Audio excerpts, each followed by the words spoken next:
Un groupe de jeunes messagers pour l'amitié sino-africaine est en lice pour proposer des moyens d'améliorer la vie en Afrique. Nous sommes l'équipe Cubic Sugar et nous voulons donner des idées au Malawi. Notre projet est de transporter des vaccins et des congélateurs pour vaccins en Ouganda. Nous voulons apporter des moustiquaires en Afrique parce que l'Afrique a beaucoup de problèmes avec la malaria.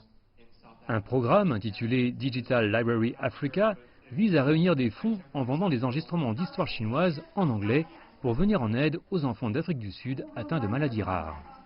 Avec les fonds et l'argent, nous allons la transférer en Afrique du Sud ou dans n'importe quelle partie d'Afrique où notre projet sera organisé. Âgée de 16 ans, Tembe vient d'Afrique du Sud. Elle est actuellement élève d'un collège à Beiting. Tembe se dit assez fière de faire quelque chose avec ses amis chinois pour son pays natal. J'aide les gens de chez moi dans mon pays. Ensemble avec Tembe, ces jeunes élèves, âgés de 10 à 17 ans, proposent des idées pour combattre les mutilations génitales féminines au Kenya, fournir de l'eau potable en Zambie et transporter des vaccins en Ouganda. Leurs présentations ont beaucoup impressionné les juges, dont certains sont des professeurs de grandes universités américaines. J'ai été incroyablement impressionné par tous les groupes. Ce sont des jeunes qui peuvent être les futurs dirigeants de demain. Se connecter à différentes parties de l'Afrique, cette connexion donne de l'espoir pour l'avenir.